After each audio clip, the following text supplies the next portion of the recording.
Vườn lan Sài Gòn xanh mến chào quý anh chị. Hôm nay em có một số cây quay gửi đến anh chị cùng xem. Yêu thích cây nào, anh chị liên hệ với em. Giá em báo là giá bán tại nhà. Như thường lệ, em ở đây. Anh chị có thể ghé nhà mua trực tiếp hoặc ghé uống nước chơi. Không mua vẫn vui vẻ bình thường, không sao nha anh chị. Còn khi gửi đi thì em gửi bưu cục VNPT. Cước phí một chậu là 30.000 đồng. Anh chị mua đơn từ 300.000 em bao cước. Anh chị lưu ý, khoảng 4-5 năm nay thì tất cả các đơn hàng của em đến khách hàng đều là 0 đồng. Chỉ có bưu tá của bưu cục VNPT gọi giao hàng miễn phí là đúng, hoặc là em gọi bằng số này là đúng. Còn ngoài ra tất cả các số gọi khác yêu cầu chuyển tiền, giải quyết đơn hàng trục trặc hư hỏng hay là thanh toán tiền cước đều là giả mạo hết nha anh chị.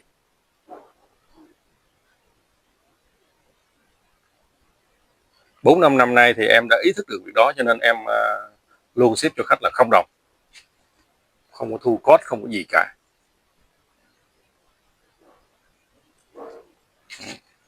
Rồi khi em quay thì em có kèm theo cái thước, anh chị lưu ý để hình dung chiều cao của cây. Đầu tiên em có cái bút bi lốp. Cây này 3 thân zin, thân cao, cây đẹp dễ coi. Khách mới 90, khách cũ 70. Kế đến là một cây tên nó đen gì tên này. Anh chị tên này là tên chính thức, anh chị có thể tra cứu trên mạng để tìm hiểu thêm. Rồi cái này khách mới 100.000, khách cũ 80. Cái đến là một cây mà em không biết tên, đây là tên em tạm gọi. Rồi 2 thân zin, khách mới 120, khách cũ 100. Rồi, kế đến là một cây Betis Eco, cây Nhật Bản, 4-5 thân zin hết nha anh chị, zin hết.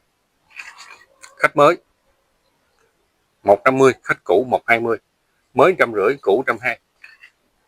Hình hoa em gắn lên luôn là hoa chính chủ nở tại nhà em. Cho đến giờ này thì em là người duy nhất tại Việt Nam bán lan mà chưa từng dùng hình của người khác. Rồi kế đến là một cây Nodosa Mari trắng lửa tím. Cây này hôm trước thì có một vị khách đã chốt rồi, nhưng mà sau đó thì không thấy liên hệ gì em, cho nên thôi em cũng xin được bán lại nha.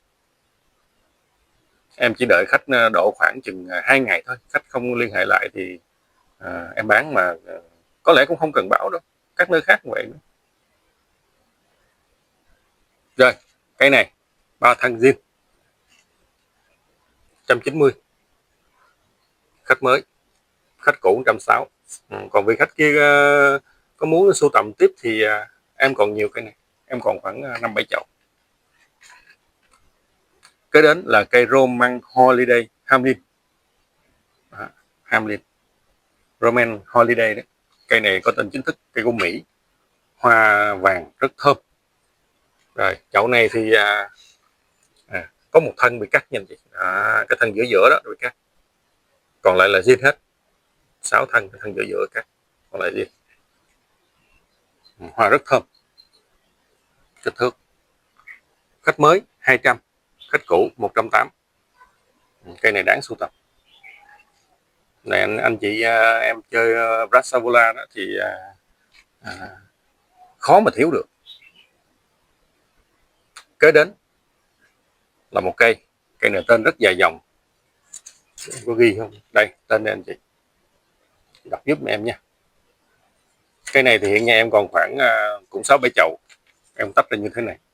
Bữa hổm thì có một chậu lớn thì có một vị khách đã mua rồi, chậu lớn khoảng 20 mấy thân, chậu này 3 thân thôi. 2 thân đầu zin, thân sau có dấu cắt. Em còn khoảng 6-7 chậu, 7-8 chậu vậy, nó cũng na ná tương đương với nhau hết, cắt ra trồng cùng lúc. Rồi cái này khách mới 230, khách cũ 200, mới 230, cũ 200.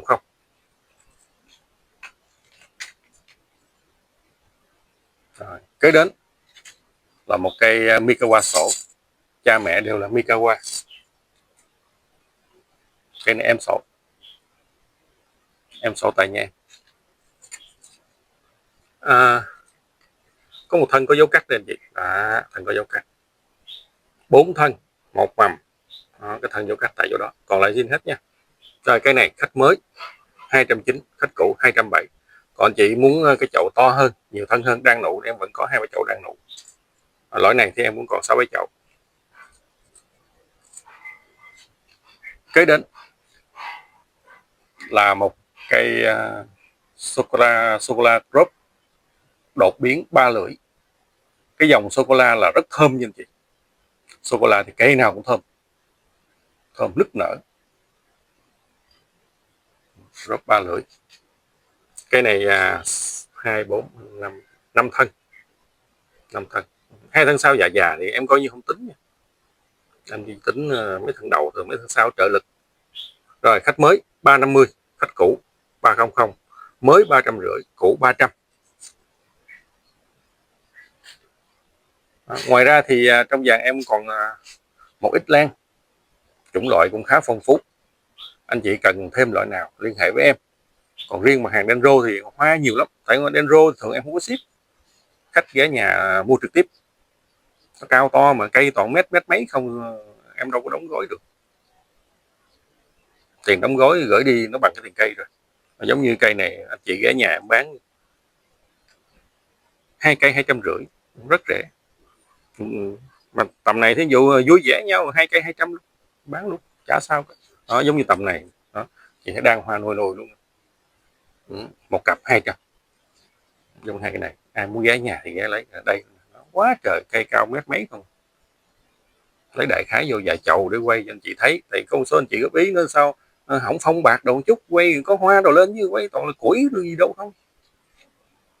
Em cũng làm biến lắm, không có thời gian.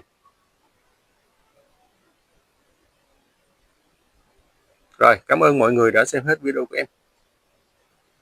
Chúc mọi người luôn vui khỏe và sưu tầm được nhiều hoa lan đẹp.